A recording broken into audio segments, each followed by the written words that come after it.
바다가 요동치고 있습니다. 2026년 말 대한민국이 마침내 핵 추진 잠수함의 기본 설계를 완성합니다. 이 순간은 한국조선과 원자력, 방산기술이 하나로 융합되는 역사적 분기점이자 한 세대의 꿈이 실체로 바뀌는 시간입니다. 한국이 개발하는 핵 추진 잠수함의 기본 골격은 6,500톤급 70메가와트의 원자로, 최대 자망 속도는 28노트로 알려져 있습니다. 이 숫자들은 단순한 스펙이 아니라 우리 기술력의 진화를 상징하는 좌표입니다. 프랑스의 바라쿠다급은 4,700톤의 150메가와트, 영국의 아스트급은 7,400톤의 160메가와트입니다. 미국의 LA급은 6,900톤의 165메가와트인 것과 비교해보면 한국형 핵잠은 명확히 첫 기술 세대의 한계 안에서 최대 효율을 목표로 설계된 모델임을 알 수 있습니다. 한국형 핵추진 잠수함이 해외에서 극찬받는 이유는 단순한 출력 경쟁이 아니라 효율, 정숙성, 산업 통합력에서 혁신을 보여주기 때문입니다. 70메가와트급이라는 수치는 프랑스 바라쿠다나 영국 아스트급보다 작지만 한국은 세계 최고 수준의 조선 정밀도와 전력 변환 효율로 이를 상쇄했습니다. 한화오션의 초정밀 블록 공법, 두산의 고온고압 원자로 기술, 그리고 한수원의 제어 알고리즘이 결합되면서 출력 대비 추진 효율이 30% 이상 향상된 것으로 분석됩니다. 외신라 트리뷴은 이를 작지만 조용한 괴물이라 표현했고, 디펜스 뉴스는 세계 유일의 100% 자국산 통합형 핵잠 플랫폼이라 평가했습니다. 즉, 한국형 SSNK는 단순히 빠른 함이 아니라 국산 기술로 만든 가장 조용한 잠수함이라는 점에서 국제 해군 전략가들이 주목하는 것입니다.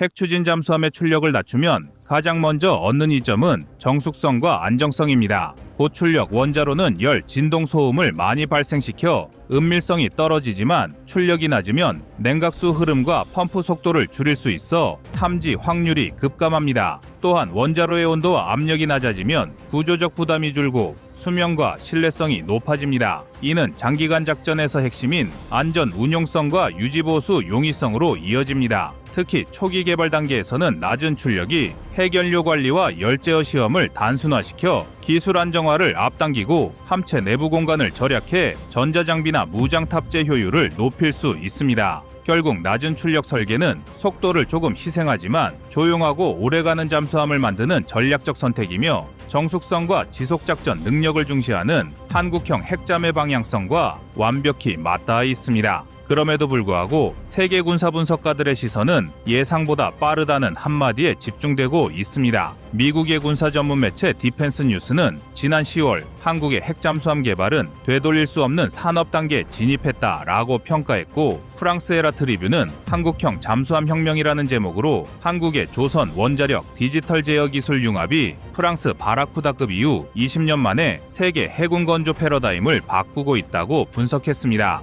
이 변화의 핵심은 속도가 아니라 정숙성과 지속성입니다. 현재 한국이 개발하는 SSNK는 단순히 빠른 잠수함이 아니라 80에서 90일 연속 작전이 가능한 완전 자립형 전술 플랫폼으로 설계됩니다. 디젤 잠수함이 3에서 5일마다 스노클링으로 노출되는 것과 달리 핵 추진 잠수함은 수개월 동안 해저에서 완전히 잠행할 수 있습니다. 이는 단순히 작전 범위의 차이가 아니라 억제력의 본질을 바꾸는 기술적 전환입니다. 중국 해군이 최근 남중국해에 투입한 타입 093B급 핵잠수함조차 평균 자망 길수가 45일에 그치며, 정숙성 측면에서는 미 해군의 1990년대 LA급보다도 탐지 확률이 높다는 평가를 받고 있습니다. 이 격차를 한국이 단 한 세대 만에 뛰어넘겠다는 것입니다. 더 주목할 점은 산업 생태계의 동원력입니다. 이번 SSNK 사업에는 한화오션이 선체 및 체계 통합을 맡고, 두산에너빌리티는 원자로 핵심 기기를 개발합니다. 그리고 한국수력원자력은 핵연료 관리를 맡습니다. 마지막으로 한국원자력연구원이 원자로 설계 및 안전 인증을 맡으며 각각의 핵심 분야에 총력을 집중하고 있습니다.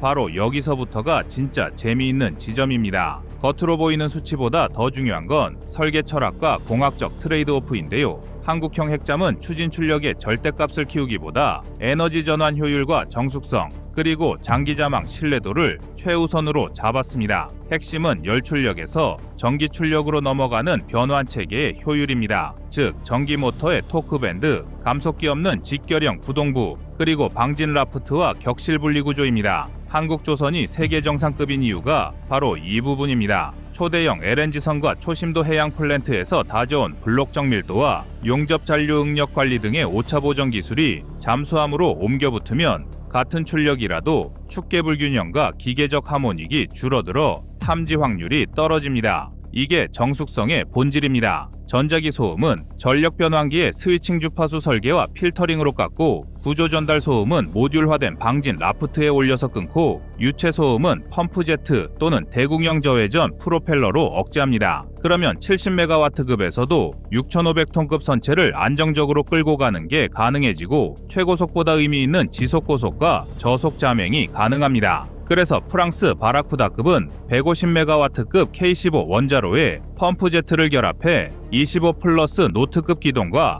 강력한 정숙성을 양립시켰고, 작전 지속 일수도 70일 수준으로 평가받습니다. 이 플랫폼은 열출력 자체가 크지만 설계의 강점은 고출력에서의 소음 관리입니다. 한국형은 출력은 낮지만 현대식 전력 변환과 축계 정렬 정밀도, 블레이드 캐비테이션 억제 설계로 소음은 줄이면서 속도형에 맞게 설계했습니다. 즉, 고출력 고속 일변도의 미국식이나 고출력 정숙 밸런스의 프랑스식, 그리고 중출력 고효율 정숙 특화의 한국식이라는 서로 다른 해법이 경쟁하는 구도입니다. 기술 세부로 돌아가면 한국형의 강점은 추진 체계만이 아닙니다. 장보고 3 배치2에서 축적한 저소음 선형과 대형 VLS 통합, 저피탐 외피타일, 복합 소재 프로펠러, 덕트 설계 경험이 핵 추진 플랫폼으로 상향 이전됩니다. 배치2 초도함 장형 실험은 재래식이지만 수중 형상과 소음 억제 패키지, 장거리 타격을 고려한 체계 통합의 숙련도가 명확히 드러납니다. 이는 곧 핵잠 설계에 필요한 하부 기술의 준비도를 방증합니다. 전력화 직전 단계의 배치2는 3,600톤급으로 규모가 다르지만 한국이 이미 대구경 수직 발사 체계, 소형화된 통합 전투 체계, 고정밀 소나 2호 보조 센서를 스스로 엮어내는 역량을 보여줬다는 점이 중요합니다. 해외 전문 매체와 국내 보도 모두 이 진전을 확인했고, 미사일 수직 발사 능력 확장과 소음 저감의 결합이 한국 해군의 차세대 잠수전 양상을 바꾸고 있다는 평이 나옵니다. 개발비는 약 20조 원으로 추산되며, 이는 KF-21 보람의 사업인 총 16.5조 원을 뛰어넘는 사상 최대 방산 연구개발 규모입니다. 특히 2중 3조 원이 원자로 안전 인증과 핵연료 주기 관리 체계 구축에 투입되고, 4조 원이 함체 모듈 및 추진 체계 개발, 2조 원이 장기 운용 테스트와 기지 인프라 확충에 들어갑니다. 즉, 단순한 잠수함 제작비가 아니라 한국의 핵 추진 해양 인프라 구축비로 이해해야 합니다. 이제 기술의 초점은 70MW급 소형 가압수형 원자로에 맞춰져 있습니다. 이 수치는 단순한 열출력이 아니라 최대 전기출력 35에서 40MW급 고효율 변환계통을 목표로 한다는 점에서 의미가 큽니다. 이는 과거 미국이 스터전급 잠수함에 탑재했던 S5W 원자로와 같은 70MW급의 등급이지만, 현대 한국의 전력 변환 효율과 전자기 추진 제어 기술이 결합하면 동급 출력으로도 20에서 30% 높은 추진 효율을 낼 수 있습니다. 즉, 과거 기술의 단순 모사가 아니라 완전히 다른 세대의 기술 구현입니다.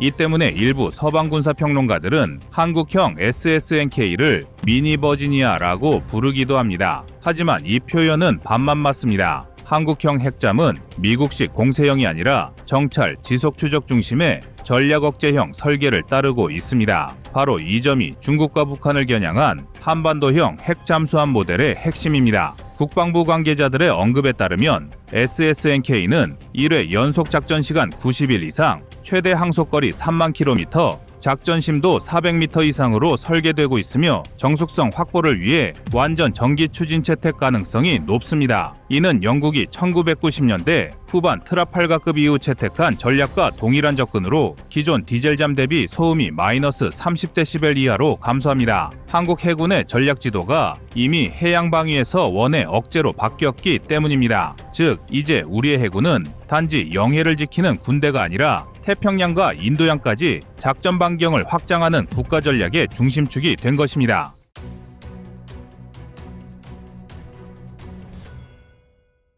다음은 25년 1월 4일 한반도 주변 무인함정 영상입니다.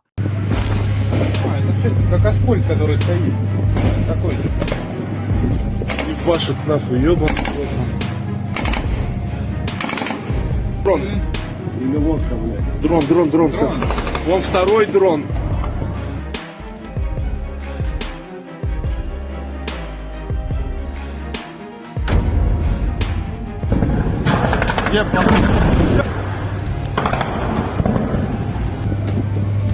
Это все как аскольд, который стоит.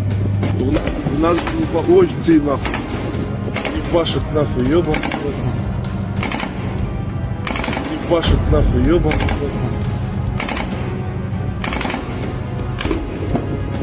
Чё-то прям близко от нас. Дрон. Вон дрон. Или лодка, блядь. Дрон. Вон второй дрон. Ебать, че это? Уходить волной сейчас.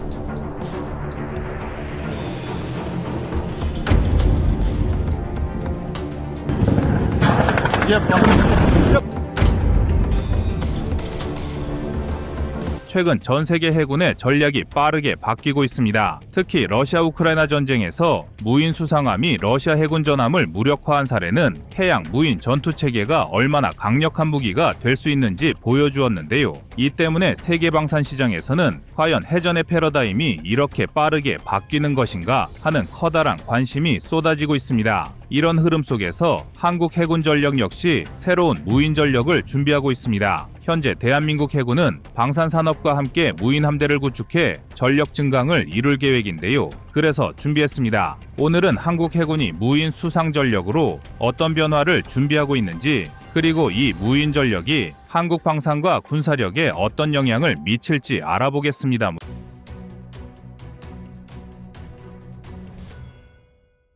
무인 수상함 즉 USV는 불과 얼마 전까지만 해도 정찰과 기로의 제거 임무 정도에 제한된 시스템이었습니다. 사람의 조종 없이 먼 바다를 항해야 한다는 게 기술적으로 만만치 않았기 때문입니다. 그러나 센서와 AI, 자율항법이 급격하게 발전하면서 무인 수상함의 임무 범위가 전단을 이룰 정도로 그 기술력은 폭발적으로 늘어나고 있습니다. 대표적인 사례로 미 해군의 시언터를 꼽을 수 있습니다. 이 함정은 대잠 작전에 특화된 자율항해 능력을 갖추고 있고 기존의 유인 함정이 위험하게 수행해야 했던 임무도 맡을 수 있습니다. 세계 군사 전문가들이 무인 수상함에 큰 관심을 갖게 된 결정적 요인은 2022년에 발발한 러시아 우크라이나 전쟁입니다. 우크라이나는 무인 수상함을 활용해 러시아 해군이 중요한 근거지로 삼고 있던 흑해 함대를 공격했습니다. 특히 세바스토폴 항구 기습 사례는 소규모 무인 함정이 대규모 해군을 어떻게 교란하고 타격할 수 있는가라는 가능성을 실전으로 보여준 대표적인 사례라 할 수 있는데요. 과거부터 해군은 전통적으로 강력한 함대와 미사일 위주였던 해전 개념에서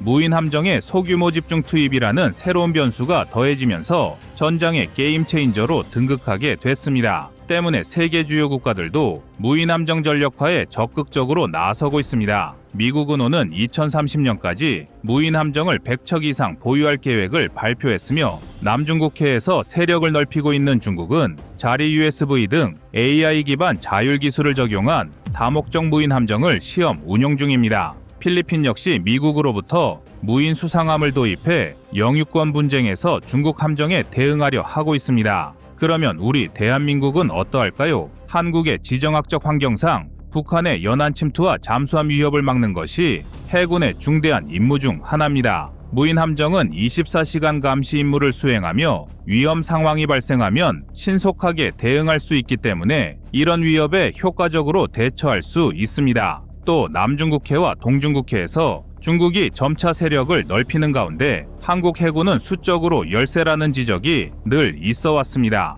붕어빵 찍듯이 함선을 찍어내는 중국의 해군력 굴기에 맞선다는 것은 사실상 우리의 입장에서는 여간 어려운 것이 아닙니다. 그러나 무인 함정을 통해 질적 우위를 확보한다면 상대적으로 적은 비용으로 중국 해군을 견제할 수 있는 가능성이 열립니다. 이 때문에 앞에서 언급한 필리핀이 무인 함정을 도입해 중국을 견제하려는 사례를 본다면 무인 함정은 한국에도 매우 중요한 전력으로 자리 잡을 수 있다는 것을 뜻합니다. 과거 한국은 2015년 민간 합동으로 무인 수상함 해검을 개발하며 관련 기술 분야에 발을 들였습니다. 주로 기로의 탐색과 정찰에 특화된 이 무인 함정이 한국 최초의 본격적 USV 사례였으나 이후 예산 문제로 인해 대규모 사업으로 이어지진 못했습니다. 당시 무인전력은 기술적 재정적 문제, 국방 우선순위에서 밀린 측면 등이 복합적으로 작용하면서 세계적 흐름에 비해 속도가 더딘 상황이었습니다. 이 때문에 현재 한국 해군의 무인전력은 아직 국제표준과 비교했을 때 뒤처져 있다는 지적이 많습니다.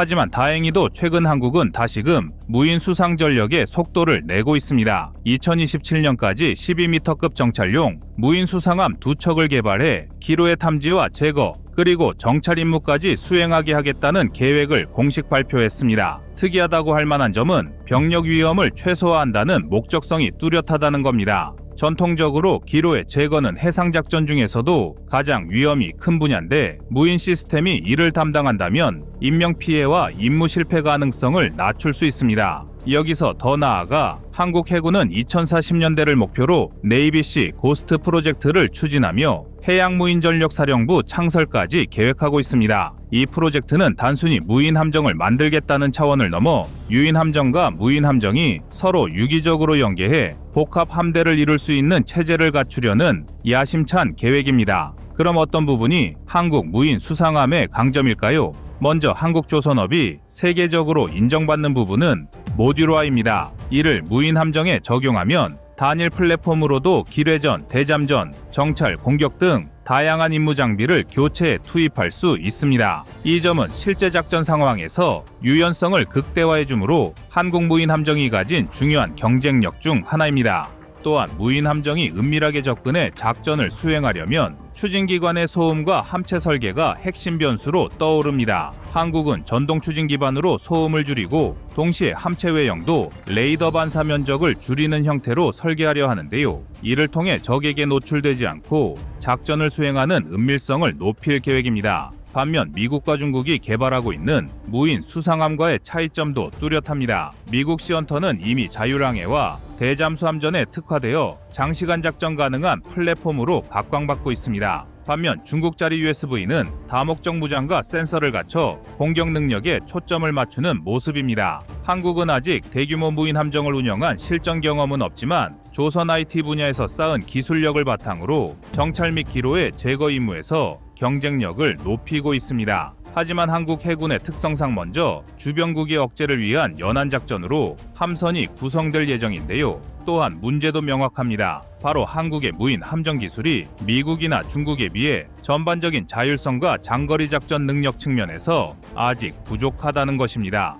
특히 해상 환경은 예측하기 어려운 요소가 많아 AI가 제대로 대응하려면 데이터 축적과 시험 운용이 필수적입니다. 또한 센서 융합 기술에 대한 투자, 장기간 운용에 필요한 에너지 효율 개선, 그리고 무인 함정 운용 교리 정립 등의 과제가 여전히 남아 있습니다. 그럼 대한민국이 추진하는 네이비시 고스트 프로젝트가 어떤 것인지 알아봐야 할 텐데요. 한국이 지향하는 유무인 복합 함대는 기존의 대형 함정과 무인 수상함이 네트워크로 연결되어 서로 보완하며 임무를 수행하는 것을 추진 중인데요. 구축함이나 호위함이 전략적 판단을 내리면 무인 함정이 분산 정찰, 기로의 제거, 선제 공격 등 위험도가 높은 작전을 책임지는 방식입니다. 이런 식으로 운영될 경우 해군은 인명피해를 줄이면서도 더 넓은 해역을 통제할 수 있게 됩니다. 그래서 우리 해군은 2040년대까지 해양무인전력사령부를 창설해 본격적인 무인 함정작전을 지휘 통제할 전문 조직을 구축하는 것이 한국 해군의 목표입니다. 이는 단순히 최첨단 무기를 도입하는 차원을 넘어 해군 전체의 작전 교리와 훈련 방식을 무인 중심으로 재편하겠다는 의지라 할 수 있습니다. 뿐만 아니라 한국이 글로벌 해군의 트렌드를 선도할 수 있는 기회를 잡으려면 이 조직적, 전략적 접근이 필수라고 할 수 있습니다. 물론 무인 기술에 지나치게 의존하면 사이버 공격이나 전자전 교란 등에 취약해질 수 있다는 우려도 존재합니다. 그렇기에 운용 교리를 체계적으로 마련하고 전자전 방어나 보안 체계를 동시에 발전시켜야 합니다. 그럼에도 불구하고 무인 함정을 대거 도입함으로써 얻게 될 비용 절감 효과, 병력 안전 확보, 그리고 첨단 전력 활용은 분명히 매력적입니다. 한국 해군이 추격자에서 선도자로 도약하기 위한 중요한 발판이 될 수 있습니다. 이처럼 해양 무인 전투 체계는 더 이상 먼 미래가 아닌 현재 해전 양상을 좌우하는 핵심 변수로 떠오르고 있습니다. 러시아 우크라이나 전쟁에서 드러난 무인 수상함의 위력은 큰 비용이나 인력 부담 없이도 강대국 해군을 상대로 효과적인 기습 공격이 가능하다는 사실을 보여줬습니다. 이에 따라 전 세계는 발빠르게 무인 함정 연구 개발과 전력화를 서두르고 있습니다. 한국 해군도 이 변화에 뒤처지지 않기 위해 2027년까지 정찰용 무인 함정을 개발하고 2040년대까지 해양 무인 전력 사령부를 창설하겠다는 네이비시 고스트 프로젝트를 추진 중입니다. 군 민간을 아우르는 조선 AI IT 기술 역량을 결집한다면 가까운 미래에 한국이 해양 무인 전력의 선두주자로 떠오를 가능성도 열려 있습니다. 무엇보다 지금이야말로 한국 해군이 무인 전력을 통해 해양 강국으로 도약할 절호의 타이밍일 수 있습니다. 앞으로도 한국 해군 무인 전력 소식과 함께 세계 무대에서 벌어지고 있는 무인 함정 경쟁 현황도 지속해서 다뤄볼 예정입니다.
우리 바다 위에서 벌어지는 변화는 지금 한국인들이 체감하는 것보다 훨씬 거대하고 거칠게 움직이고 있습니다. 해외 군사 전문 매체들은 지난 몇 달 동안 한국 해군 전투함 상단에 올라간 하나의 장비를 집중 조명하며 이 장비가 동아시아의 해상 전력 지형을 다시 그릴 핵심 축이라 분석했습니다. 매체들은 모두 입을 모아 말했습니다. 한국은 자체 개발한 함정용 위상배열 레이더로 서방 해군이 수십 년 동안 의존해온 유럽 표준을 걷어내고 완전히 새로운 국면을 열었다라며 놀라워하고 있습니다. 특히 유럽의 군사 전문지들은 한국 해군이 이전까지 운용하던 네덜란드제 3차원 레이더보다 성능이 낮을 것이라는 서방의 기존 관측이 정면에서 뒤집혔다고 강조했습니다. 그 중심엔 LIGNX1이 독자 개발한 함정용 위상배열 레이더 SPS-550K가 있었습니다. 해외 보도에 따르면 이 레이더가 제공 전투기 기준으로 약 250km, 최대 탐지거리 500km급 이상의 성능을 확보했다는 점이 드러나는 순간 서방 전문가들은 이건 더 이상 한국의 추격이 아니라 앞지르기라며 해석의 톤을 바꿨습니다. 기존 유럽의 폐사 방식 레이더는 송수신 모듈 하나가 고장나면 전체 성능에 영향을 주는 구조인데 한국의 SPS-550K는 미세한 위상 배열 소자 각각이 독립적으로 신호를 발신과 수신하는 능동형 위상 배열 설계를 적용하면서 내구성, 탐지 속도, 교정 관리 능력에서 완전히 다른 수준의 구조적 이점을 잡았습니다. 해외 매체들은 한국 해군이 그동안 쓰던 수입 레이더 체계에서 벗어나 자체 전투 체계를 비롯해 국산 미사일과 장거리 요격 체계를 하나의 기술 생태계로 묶어내고 있다는 점에 주목했습니다. 특히 한국이 이미 보유한 SM-2 그리고 도입 예정인 SM-3, SM-6 같은 고가의 요격 미사일을 운영하면서도 동시에 해상 요격 체계의 국산화까지 병행하는 점을 방산 선진국들도 수십 년이 걸린 작업을 한국이 단기간에 달성하고 있다라며 분석했습니다. 해외 전문가들이 가장 놀란 부분은 따로 있었습니다. 한국이 만든 레이더가 단순히 탐지거리만 긴 것이 아니라 함정이 보유한 제한된 전력 안에서 탐지 성능을 최대화하도록 설계됐다는 점이었습니다. 전투함은 지상 레이더처럼 무한대에 가까운 전력을 동시에 사용할 수 없습니다. 가스터빈과 디젤 엔진으로 얻는 전력 안에서 엔진과 무장을 운용해야 하고 여기에 더해 전기를 많이 잡아먹는 레이더, 전자전, 냉각, 함내 시스템까지 모두 버텨야 하기 때문에 전력 관리는 그 자체로 전투력입니다. 그런데 해외 군사 전문지들은 한국이 이러한 조건에서도 500km급 탐지 성능을 확보한 사실을 두고 이건 설계 철학부터가 미국이나 유럽과 다르다고 평가했습니다. 미국은 대형 구축함과 원자력 추진 함정 기반의 전력 과잉 구조를 전제로 시스템을 설계하고 유럽은 해군 작전 반경이 짧아 레이더 효율보다 함정 생존성에 초점을 맞춰 왔습니다. 반면 한국은 제한된 전력과 넓은 작전 해역이라는 상반된 조건을 동시에 해결해야 했습니다. 그래서 나온 결과물이 바로 SPS-550K입니다. 해외는 이 점을 가장 한국적 기술력이라고 분석했습니다.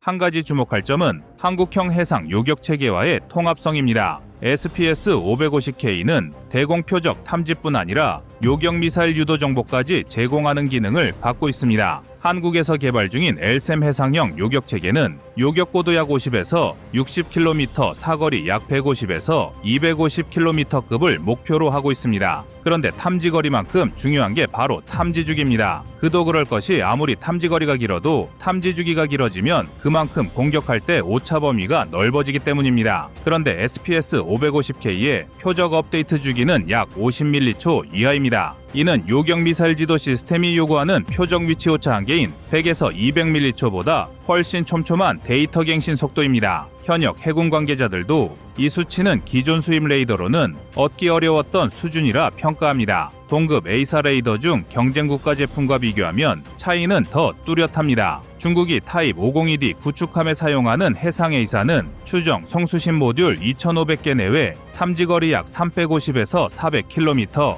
전력 요구량 약 1.5MW 수준으로 알려져 있어 전력 효율성이 떨어지고 장거리 탐지에서도 제한이 보입니다. 일본의 FCS-3A는 다중판 배열 구조이지만 탐지거리 300km급에 머물러 장거리 대공방어 중심의 구조는 아닙니다. 결과적으로 SPS-550K는 중형급 함정에서 구현 가능한 서방 최상위 성능이라는 평가를 받을 근거를 충분히 갖추고 있으며 동급 함정에서 탐지거리, 전력 효율, 동시 추정량 등 국산 요격 체계 통합성에서 모두 우위를 보이고 있습니다. 이 점이 바로 해외 전문가들이 한국을 해상에이사의 새로운 중심이라고 부르는 이유입니다. SPS-550K가 해외 전문가들의 시선을 끌어당긴 이유는 탐지거리뿐 아니라 구조 설계, 방사 소자수, 냉각 효율, 전력 대비 처리량 같은 숫자로 말하는 성능에서 기존 유럽제 레이더를 실제로 앞서기 때문입니다. LIG X1이 현장에서 공개한 정보들을 기반으로 분석하면 SPS-550K는 약 3,000에서 4,000개급 능동 위상 배열 소자를 탑재한 것으로 추정되며 이는 동일 중량급 유럽제 3차원 레이더 대비 약 1.3에서 1.5배 높은 송수신 엘리먼트 밀도입니다. 이 밀도는 곧 탐지 해상도, 표적 분리능, 다중 목표 동시 추정량을 결정하는 핵심 지표입니다. 유럽 기준으로 널리 쓰이는 시그널사 스마트 S-2는 최대 탐지거리 약 250에서 300km, 다중 목표 동시 추정량 약 500에서 700개 수준으로 알려져 있습니다. 반면 SPS-550K는 탐지거리 최대 500km, 전투기 기준 250km급, 동시 추정량 약 800개 수준으로 분석되며 이는 동일한 함정 등급에서 이례적으로 높은 수치입니다. 여기서 중요한 것은 함정 전력 대비 효율입니다. 한국 중형급 호위함이 생산하는 전력은 약 6에서 8MW 수준입니다. 예를 들어 함선에서 레이더, 전투체계, 사격 통제, 함내 전력까지 고려하면 레이더에 할당되는 전력은 1MW 이하로 떨어지는 경우가 많습니다. 그런데 SPS-550K는 이 1MW 이하의 전력으로 500km 급 탐지 성능을 확보합니다. 유럽제 스마트 계열이 1.2에서 1.5MW 급 전력을 요구하는 것과 비교하면 전력 효율만으로도 약 20에서 30% 높은 운영 효율을 보이는 셈입니다. 이 성능을 가능하게 한 기술이 바로 한국이 집중 투자해온 갤륨 나이트라이드 송수신 모듈입니다. 갤륨 나이트라이드 소자는 기존 갤륨 아세나이드 기반 대비 전력 효율이 약 30에서 40% 높고 발열량이 약 20% 낮습니다. 한국은 2018년 이후 이 분야에 연간 500억에서 700억 원 규모의 투자를 진행하며 군용 갤륨 나이트라이드 공정 기술을 축적했고 그 성과가 SPS-550K에 직접 반영됐습니다. 냉각 성능도 수치로 설명할 수 있습니다. 유럽제 레이더는 풍냉과 순행 혼합 방식을 통해 약 3kW 제곱미터급 열 처리를 감당하는 반면 SPS-550K는 세서 4.5kW 제곱미터급 열 처리 성능을 확보해 동일 면적 대비 약 30% 더 높은 출력 밀도를 안전하게 운용할 수 있는 구조입니다. 이 수치는 곧 고출력 빔 형성과 장거리 표적 탐지 안정성에 직결됩니다. 국내 보도 또한 같은 흐름을 보여주고 있습니다. 한국 매체들은 SPS-550K가 적용되면서 호위함 전력 전체의 탐지 능력이 상위급 전투함 수준으로 확장되었고 특히 동해 상공을 비행하는 항공기까지 탐지 범위 안에 들어간다는 점을 시각자료와 함께 강조했습니다. 이 모든 분석이 의미하는 바는 명확합니다. 한국이 더 이상 수입 체계를 조합하는 해군이 아니라 탐지부터 요격과 전투 체계를 통합해 지휘 체계까지 완성형 체계를 스스로 만들고 구축하는 독립형 해군 단계에 진입했다는 것입니다. 해외 군사 전문 매체들은 이 변화가 한국이 동아시아에서 정보 우위와 방공 우위를 동시에 확보하려는 의지의 표현이라고 평가하며 한국산 레이더 기술이 앞으로 아시아 중동, 유럽 수출 시장에서도 강력한 경쟁력을 발휘할 가능성을 분석했습니다. 지금 이 순간 한국이 만든 작은 패널 하나, 송수신 모듈 하나가 동아시아 전장을 바꾸고 있습니다. 한국인은 오래전부터 이 땅에서 보이지 않는 적을 느껴왔습니다. 그 불안의 역사를 이제 기술이 지워내고 있습니다. 위상 배열의 한 칸 한 칸이 만들어내는 한국의 방어 능력, 그 중심에 SPS-550K가 자리하고 있습니다.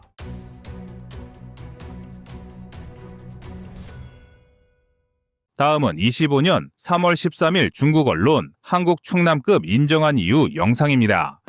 견고한 선체, 안정적인 운용성, 국내 개발의 탐지 센서와 무장, 전투 체계를 장착한 충남함은 10년 전부터 여러분들의 결연한 의지였으며 피와 땀의 결정체입니다. 이제 정성스러운 그 손길 하나하나가 모여 3,600설 작품이 바다 위로 나아가고자 합니다. 여러분들의 장인 정신은 대한민국의 자부심이자 충남함 대원들의 자긍심이 되어 오랫동안 과거 한정된 예산과 기술력을 최대치로 끌어올리기 위해 한국 해군이 차세대 호위함 개발 과정에서 내부적으로 추진했던 이탈리아산 영구자석 추진 모터 실험을 극도로 비밀리에 진행했다는 이야기가 있습니다. 초기 시제품 테스트는 유럽모함과 한국 조선소를 동시에 활용했는데 예상보다 훨씬 뛰어난 추진 효율과 극저소음 효과를 얻어 한국 측 책임자들이 크게 놀랐다고 합니다. 이 때문에 군은 함체 설계를 일부 긴급 수정의 추진 동력 시스템과 소음 최소화 구조를 최적화했고 덕분에 지금의 충남급 호위함이 디젤 엔진과 전기 모터를 결합한 하이브리드 동력 체계를 성공적으로 갖추게 되었다는 것입니다. 이 극비 진행 사항은 업계 일부 인사들만 파악하고 있었기에 오랫동안 외부에 알려지지 않았다고 전해집니다. 그런데 최근 대한민국의 호위함에 국내외 외신들의 관심이 집중되기 시작했습니다. 그 이유는 한국이 새롭게 건조하며 대대적인 기술적 도약을 이뤄낸 충남급 호위함이 등장하기 때문인데요. 그래서 준비했습니다. 오늘은 대한민국의 해양 수호의 허리라인을 맡고 있는 충남급 호위함에 대해 알아보겠습니다.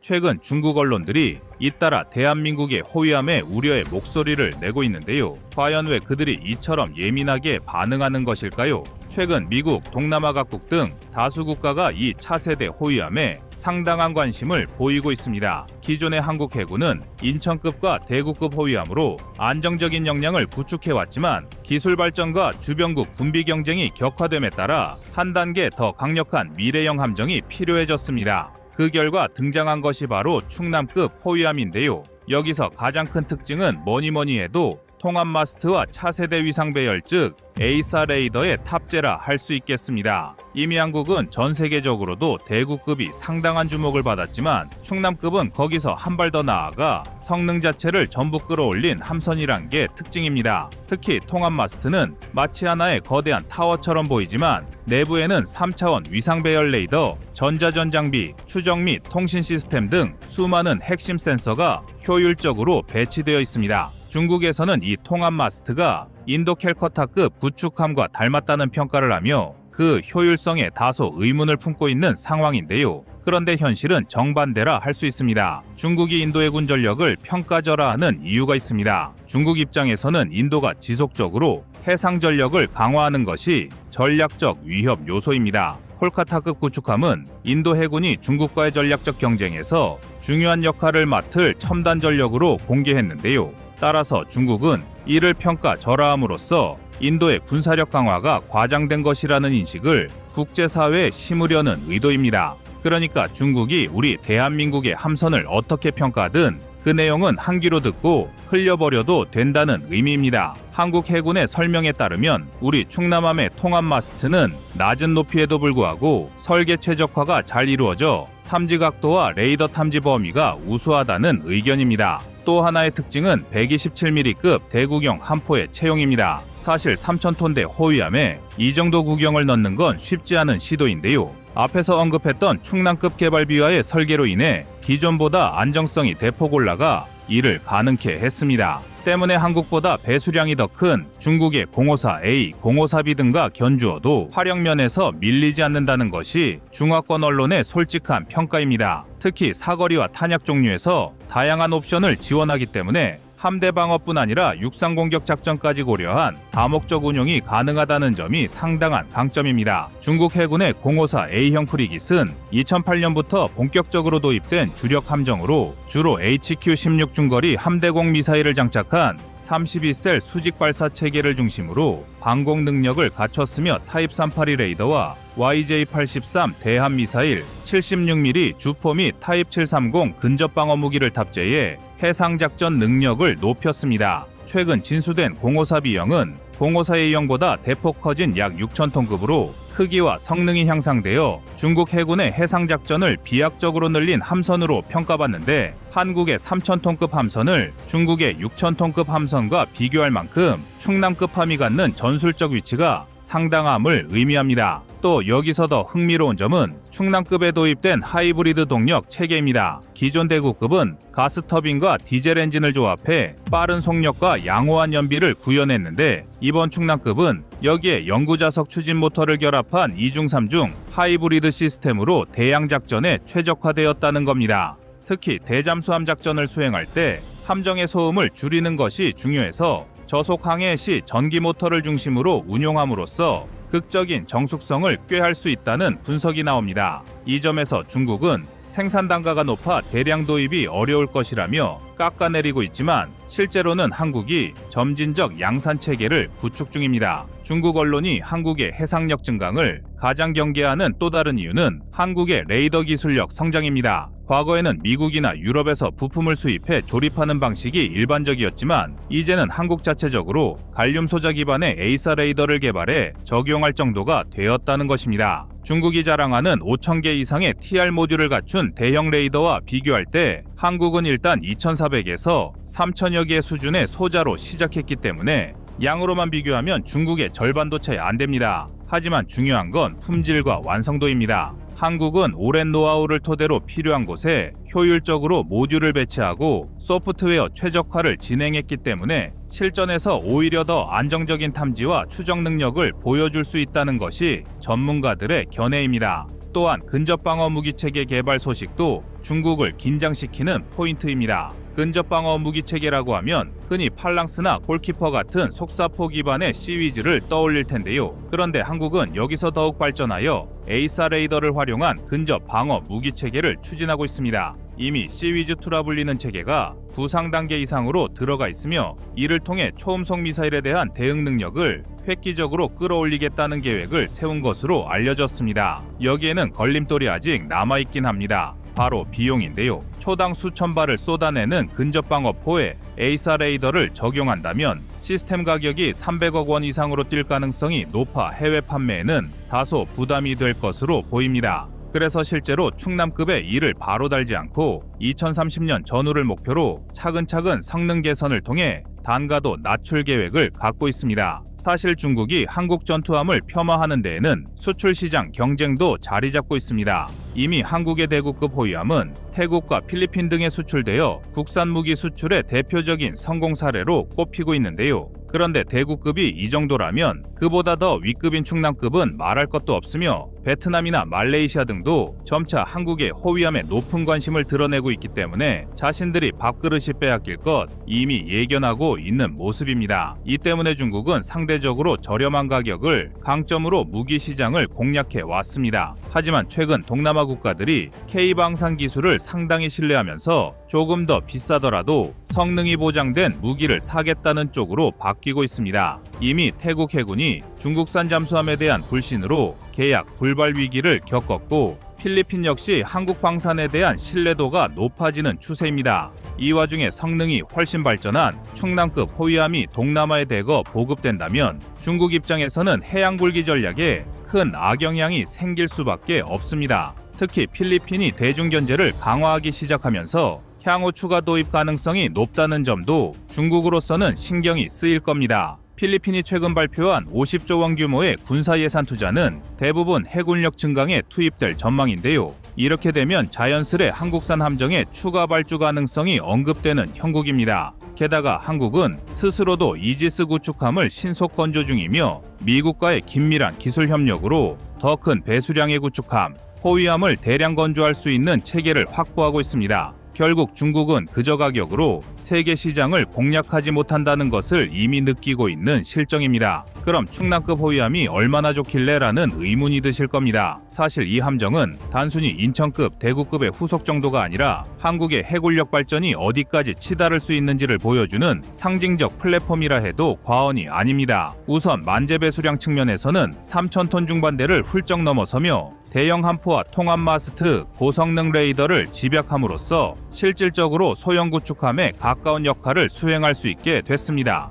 그리고 대형 함정에서만 가능했던 하이브리드 동력 시스템을 소형 체급으로 성공적으로 옮겨왔다는 점도 특징입니다. 또한 대잠전 능력에서도 큰 개선이 예상됩니다. 영구자석 추진 모터로 발생하는 소음 감소 효과가 크기 때문에 한국에서 자체 개발 중인 신형 소나 및 음향 탐지 기술도 결합돼 잠수함 추적 능력이 한층 향상될 전망입니다. 과거엔 이런 종류의 기술을 완성도 높게 구현하기가 쉽지 않아 러시아나 유럽과의 기술 협력을 추진했는데 이제는 국산 기술로 모두 대체한 것인데요. 그래서 한국이라면 무조건 까고 보는 중국 언론도 한국의 충남급 호위함은 완성도 높은 스텔스 설계까지 어느 정도 적용했다는 언급이 나올 정도입니다. 그래서 중국 언론에서는 충남급 호위함은 중국의 공호사비보다 더 진보적인 편이라는 평가가 조심스럽게 나오고 있습니다. 마지막으로 향후 한국 해군의 운영 전망을 간단히 정리해 보겠습니다. 충남급 호위함이 여러 척 실전 배치된다면 기존의 대구급과 함께 한국 주변 해역을 순찰 방어하고 필요시 내양 작전까지 수행할 수 있는 상당한 옵션을 확보하게 됩니다. 미 해군과의 합동 훈련 시에도 함정 간 상호 운용성이 높아질 수밖에 없고 동남아 해상 분쟁이 심화될 경우에는 방산 수출까지도 더 탄력을 받게 될 것입니다. 자연스럽게 한국은 조선 및 군수 산업에서 높은 기술력을 인정받고 국제 무대에서도 해양 안보의 핵심 플레이어 중 하나로 자리매김하게 될 것이라고 많은 전문가들이 입을 모아 분석하고 있습니다.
여러분, 지금 중국이 벌이고 있는 해양 군사력 확장은 더 이상 먼 나라 이야기나 뉴스 속 긴장감이 아닙니다. 한국도 이제는 직접적으로 안보 위협을 느껴야 하는 현실적인 단계로 진입했습니다. 그 상징이 바로 중국이 자존심을 걸고 내놓은 차세대 항공모함 푸제남 003형입니다. 중국은 이 함정을 앞세워 대양 해군 시대라 선언했고 한반도 주변 해역 전반에 영향력을 밀어붙이겠다는 의지를 노골적으로 드러내고 있습니다. 하지만 이 항모가 모습을 드러내는 순간부터 전 세계 외신과 군사 전문가들이 보여준 반응은 예상 밖의 흐름이었습니다. 겉으로는 거대하고 화려한 항모지만 내부를 분석하면 한국의 안보를 위협할 만큼 완성된 전력이 아니다 라는 평가가 잇따라 등장했기 때문입니다. 해외 외신들은 푸제남의 전력 생산량이 164메가와트 수준에 불과하다는 점을 집중적으로 지적했습니다. 정상적인 전자기 사출 장치인 EMALS를 운용하려면 이보다 훨씬 높은 전력이 요구되는데 중국이 애써 숨기려 했던 취약점이 국제사회 앞에 그대로 드러난 것이죠.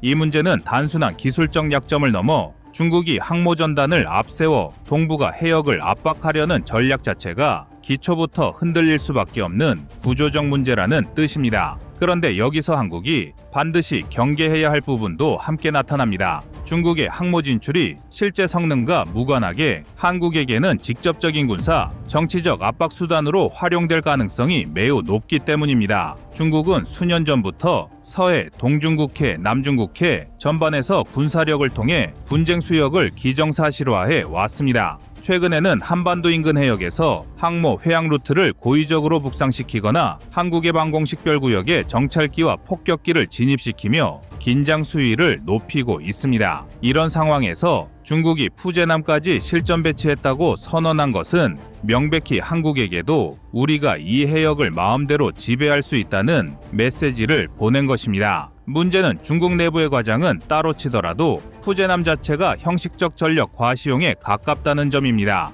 해외 보도에서 가장 많이 언급된 문제는 EMALS 전력 공급 문제였습니다. 미국의 포드급 항모는 1400메가와트급 원자로 2기를 달고도 EMALS 안정화에 몇 년씩 고생했습니다. 그런데 중국은 그보다 10배 가까이 낮은 전력량으로 동일한 시스템을 돌리겠다고 주장하고 있습니다. 이 말은 전투기 사출 자체가 일정하게 유지되지 않을 가능성이 높고 실제 작전에서는 사출 후 레이더 전원을 끄거나 재충전 시간을 기다리는 등 항모로서 치명적인 전투 리듬 붕괴가 발생할 수 있다는 뜻입니다. 당연히 한국도 이 부분을 주의 깊게 지켜보고 있습니다. 하지만 그렇다고 안심할 수 있는 상황은 아닙니다. 기술적 문제와 별개로 중국은 항모가 있다는 사실 자체를 전략 수단으로 사용합니다. 전력이 완벽하든 불완전하든 항모의 존재는 주변국에게 정치적으로나 군사적으로나 행동 반경을 위축시키는 심리적 압박을 줍니다. 중국이 의도한 효과는 바로 이것입니다.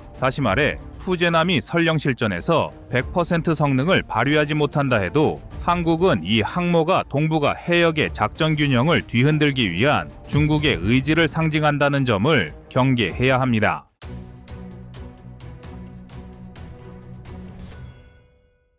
여기서 한 가지 눈여겨볼 사실이 더 있습니다. 중국은 푸제남으로 단순히 미국을 견제하는 것이 아니라 한국, 일본, 대만 등 인근국을 압박하는 정치적 도구로 활용할 가능성이 가장 큽니다. 특히 한국은 지리적으로 중국 항모전단의 활동 범위 한가운데 놓여 있으며 중국의 항모 운용 패턴은 이미 한중간 마찰 가능성을 높이고 있습니다. 이 상황에서 한국이 경각심을 가져야 하는 이유는 분명합니다. 중국은 지금 확실한 기술적 완성도 없이도 항모전단을 계속 늘리고 있고 이를 통해 해양 통제권을 선제적으로 가져가려는 전략적 행동을 강화하고 있습니다. 한국이 만약 이 흐름을 가볍게 넘긴다면 서해와 남해는 중국의 영향권에 점차 잠식될 수밖에 없습니다. 이 때문에 우리는 중국 항모의 기술적 결함을 꼬집는 것에 그쳐서는 안 됩니다. 푸제남이 어떤 약점을 갖고 있든 그것이 한국에 위협이 된다는 사실은 분명합니다. 그리고 동시에 그 약점 속에서 한국이 전략적으로 우위를 잡을 기회도 명확히 존재합니다. 많은 분들이 놓치는 부분이 하나 있습니다.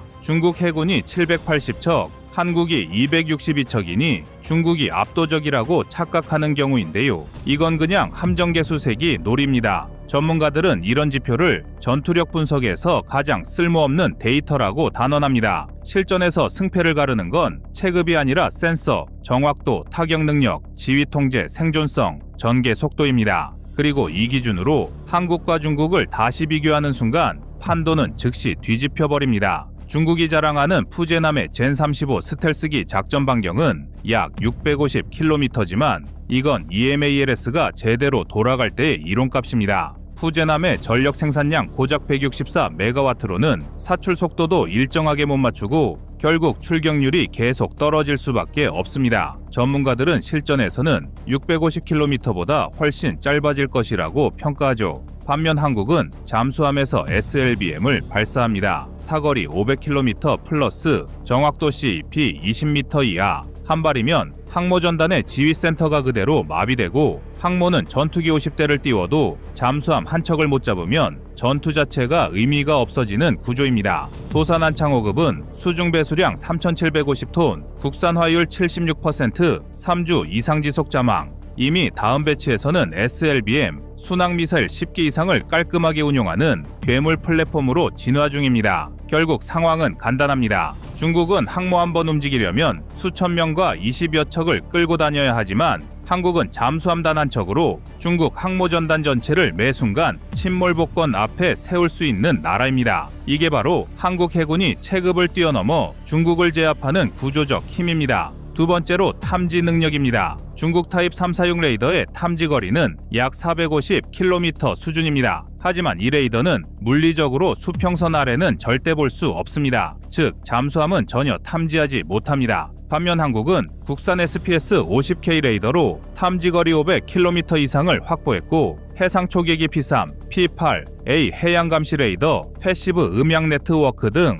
4층 감시망을 이미 구축한 상태입니다. 여기서 가장 무서운 건 이 감시망이 중국 항모전단의 위치를 실시간으로 노출시키는 구조라는 겁니다. 다시 말해 중국 항모는 한국의 센서를 피할 수 없습니다. 전문가들은 이 상황을 간단히 설명합니다. 중국 항모는 항상 보이고 한국 잠수함은 절대 보이지 않는다. 전장에서 이 구도는 승패가 이미 결정된 상태나 다름없습니다. 세 번째는 생존성입니다. 항모전단이 아무리 크고 화려해도 잠수함 앞에서는 스스로 거대한 표적이 됩니다. 항모 자체가 고속이동을 해도 소음은 180dB 근처까지 발생하고 대형 함정의 추진음은 수백 킬로미터 떨어진 수중 센서에 긁히듯 잡히기도 합니다. 반면 잠수함은 음향 신호를 90% 이상 죽여 놓고 움직입니다. 특히 KSS-3 이후의 한국 잠수함들은 음향 흡음 타일, 독자 어뢰 회피 알고리즘, 스텔스형 외형 설계를 통해 탐지 난이도가 극단적으로 높아졌습니다. 중국이 보유한 잠수함 탐지 능력이 한국에 비해 최소 10에서 20년 뒤처졌다는 분석이 나오는 것도 이 때문입니다.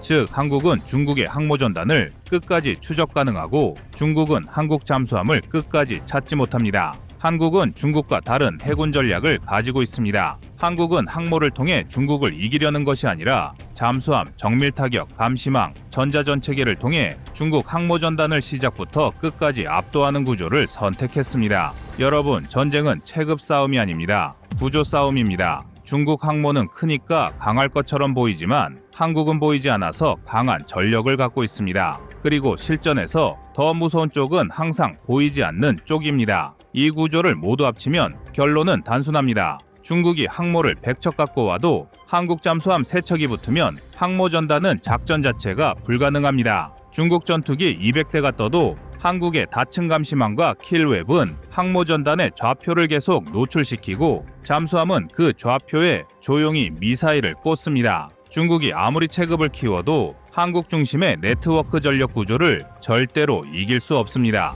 바로 이것이 전문가들이 말하는 것입니다. 한국이 중국과 붙으면 항모는 종이장이고 잠수함이 왕이다.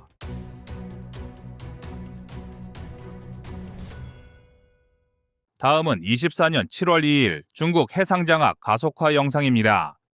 끝 모를 중국식 적반하장이 또다시 국제사회를 뒤흔들었습니다. 영국 일간 파이낸셜 타임스의 보도에 따르면 지난해 4월에 시진핑이 이회 집행위원장을 만나 미국이 중국을 자극해 대만을 공격하도록 유도한다는 주장을 했었다는 것이 뒤늦게 전해졌습니다. 정작 대만 점령 훈련까지 하고 다니던 중국이 뒤에선 어처구니 없는 헛소리로 이간질을 시도한 것이 다시 한번 드러난 것입니다. 중국은 대만과 유사한 해안 환경을 지닌 섬에서 끊임없이 상륙 작전을 훈련하며 노골적으로 대만 침공야 의혹을 불태우고 있는데요. 그런 중국이 유럽에게 마치 미국이 전쟁을 유도한다는 헛소리를 내뱉은 것입니다. 중국과 대만이 전쟁을 벌일 경우 정작 한국이 두 번째로 많은 경제적 타격을 입을 것이란 전망이 끊임없이 나오는 상황으로 인해 우리 대한민국의 국민들도 중국의 대만 침공 여부에 촉각을 곤두세우고 있는데요. 그리고 국제사회의 평화를 위협하는 중국에게 결국 미국이 최후 통첩을 날렸습니다. 미국은 중국이 대만을 침공하게 될 경우 대량의 드론을 이용해 대만 해협에서 중국 함대를 초토화하겠다는 이른바 지옥도 작전을 언급하며 살벌한 경고를 전했는데요. 이에 중국은 드론의 인해 전술은 자신들이 한 수위라고 자신하며 역으로 큰 소리를 치고 있습니다. 많은 군 전문가는 중국이 대만을 침공할 경우 공중에서 수만 개의 드론이 맞붙는 초유의 사태가 벌어질 것이라 경고했는데요. 이러한 상황은 중국의 대만 침공에 따라 주한미군의 향방과 북한의 도발이 우려되는 대한민국에도 많은 안보 우려를 자아내게 만들고 있습니다. 심지어 중국은 드론을 집중적으로 탑재한 항모까지 개조하며 동북아시아의 평화를 깨뜨리고 있습니다. 그래서 준비했습니다. 오늘은 중국의 드론 항모와 함께 동북아의 해상 패권 전쟁에 대해 자세히 알려드리겠습니다.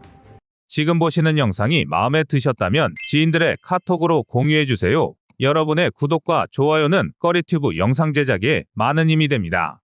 중국의 폐악질이 갈수록 심해지는 국제사회의 흐름 속에서 충격적인 소식이 전해졌습니다. 대만 해협에서 중국의 핵잠수함이 수면 위로 떠오른 것인데요. 대만의 서해안에서 약 200km 정도 떨어진 해협에서 중국의 핵잠수함이 떠오른 사진이 전 세계로 보도되자 다시 한번 중국의 대만 침공이 현실화하는 것이 아니냐는 우려의 목소리와 국제사회의 평화를 위협하는 중국에 대한 지탄의 목소리가 함께 높아지고 있습니다. 중국은 하루가 멀다고 대만에 대한 군사 위협을 서슴없이 진행하고 있습니다. 그리고 대만에 대한 중국의 깡패짓은 한국의 GDP에도 큰 악영향을 끼칠 수 있는 상황인 만큼 우리 대한민국도 중국의 군사 활동을 계속해서 염두에 두고 있어야 하는데요. 그리고 중국의 이러한 행보에 우리 대한민국의 동맹국인 미국은 새로운 전략 카드를 하나 꺼내들었습니다. 그것은 바로 리플리케이터 전략인데요. 미국이 구상하는 리플리케이터를 한 문장으로 정리하면 다량의 드론 물량으로 중국을 찍어 눌러버리겠다는 것입니다. 미국의 랜드 연구원들은 다량의 드론 부대가 유사시 중국과의 교전에서 어떻게 활용될 수 있는지 밝혔는데요. 랜드 연구소에서는 미국과 동맹국이 1000대의 드론을 다량으로 투입함으로써 중국의 방공망을 포화시키고 중국의 지대공 미사일을 고갈시킬 수 있다는 점을 언급했습니다. 그러면서 만약 중국이 미국의 드론을 격추하지 못하면 그 드론들에 의해 중국의 주요 표적들의 위치가 탐색될 것이며 곧이어 F-35와 같은 유인 전투기로 해당 표적들을 격파할 수 있다는 내용을 담고 있습니다. 미국은 이러한 리플리케이터 전략을 달성하기 위해 약 5억 달러, 하나로 약 7천억 원에 육박하는 예산을 투입할 계획입니다. 이러한 리플리케이터 작전의 중요성은 미군 지휘관을 통해서도 확인할 수 있는데요. 세뮤얼 파파로 미군 인도태평양사령관도 중국이 대만을 침공할 경우 수천 대의 무인기를 투입하여 한 달간 중국을 완전히 비참하게 만들어버리겠다고 공언했습니다. 말 그대로 미국은 값싼 드론 전력을 집중적으로 확충한 다음 중국에 대한 물량 공세를 통해 중국의 군사적 야유를 해상에서 저지하겠다는 보관인데요. 미국이 이러한 전략을 구상하는 것에는 중국이 해양 굴기를 내세우며 각종 함정을 쏟아내고 있기 때문입니다. 얼마 전 해외 매체인 네이빌 뉴스의 보도 자료에 따르면 공중에서 촬영된 사진과 함께 중국이 세계 최초로 드론 전용 항모를 건조했다고 보도한 것입니다. 해당 매체의 분석에 따르면 일반적인 항공기를 탑재한 항모는 아닌 것으로 보이지만 날개 길이가 약 20m 정도의 드론과 무인기를 편안하게 작동할 수 있을 정도의 비행갑판을 탑재했다고 합니다. 또한 드론이 해전에서 더 많은 부분을 차지하기 시작했다는 내용과 함께 이란, 튀르키예 등도 드론 운반선 계획을 연구하고 있다는 내용도 덧붙였는데요. 중국의 드론 항모는 2022년 12월에 진수가 되었지만 그동안 종적이 묘연하다가 이번에 모습이 포착된 것입니다. 기존에 중국이 공개해왔던 항공모함보다 그 크기는 작지만 다량의 드론을 탑재하고 작전을 수행할 수 있다는 점에서 해외 매체들은 그 위험성을 주목하고 있습니다. 중국은 최근 푸젠 항모의 시험 운용에 들어가면서 해상 굴기를 외치는 상황인데요. 이러한 중국의 흐름을 두고 네 번째 항공모함이 어떤 방향으로 진행될지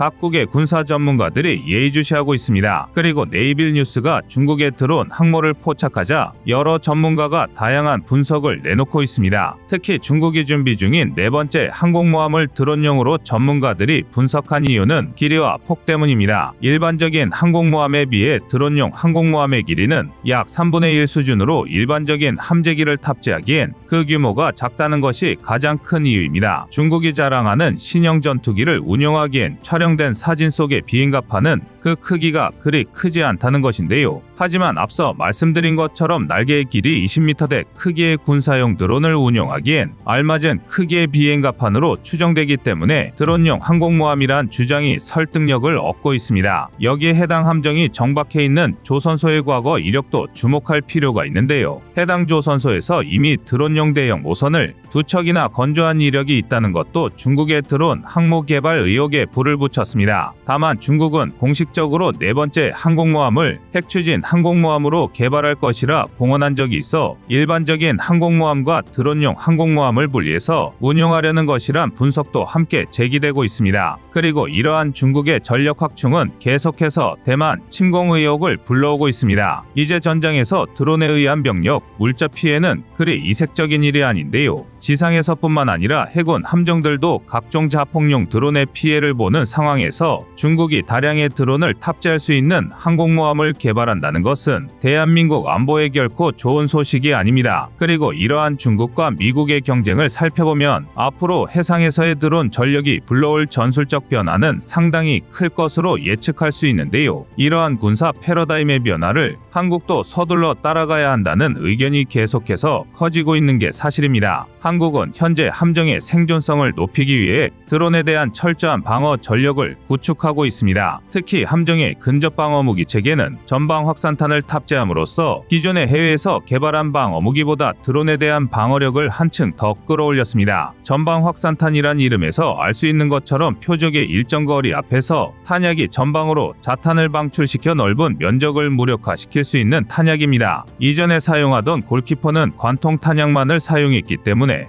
군집 드론에 대한 대응에 무력할 수 있다는 지적이 제기되었던 반면 전방 확산탄을 장착한 한국의 근접 방어 무기 체계는 함정을 향해 공격해오는 적의 군집 드론들을 충분히 방어할 수 있게 되었습니다. 중국이 항공모함을 이용해 다량의 드론을 탑재하고 공격하는 극단적인 군사 충돌이 한국 영해에서 발생하더라도 한국 함정들은 충분히 적의 공격을 방어할 수 있게 된 것입니다. 여기에 함정 탑재를 위한 레이저 대공무기도 준비 중인데요. 대한민국은 1회 발사 비용이 겨우 2,000원에 불과한 저렴한 가격의 레이저 대공무기를 개발하여 실전 배치를 준비 중에 있습니다. 이미 30차례를 발사하여 3km 박 상공의 무인기 30대를 모두 맞추는 테스트를 통과했을 정도로 성능은 검증이 되었으며 함정 탑재를 위한 출력 조정에 노력을 기울이고 있는 만큼 중국의 드론 항모도 우리 대한민국의 영해를 위협하진 못할 것입니다. 하지만 미국, 중국 수준으로 공격 드론을 운용하는 것은 아직 후발주자에 가까운데요. 해군 함정에서 운용할 수 있는 다양한 드론 전력에 대한 연구를 시작하고 있지만 주변 군사 강국의 수준으로 올라서려면 3-4년 이상의 시간이 더 필요한 상황입니다. 네이빌 뉴스의 보도에 따르면 우리 대한민국이 해군 함정에서 운용할 수 있는 UAV를 본격적으로 개발하기 시작한 것은 지난해 말부터입니다. 본격적인 개발에 착수한 지 이제 만년 가량의 시간이 흐른 만큼 다소 후발주자에 속한 것은 맞지만 2028년까지 약 1,500억 원에 가까운 예산을 투입함으로써 해군 함정과 해병대 서북도서에서 활용할 수 있는 드론 전력을 갖출 예정입니다. 비록 개발의 시작은 늦었을지언정 우리 대한민국은 항상 그 어떤 나라보다 빠른 개발 속도와 첨단 기술력을 보여줬던 전례를 생각해보면 오는 2028년에는 어떤 나라보다도 강력한 해군 함정용 드론을 갖출 수 있을 것으로 군 전문가들은 분석하고 있습니다.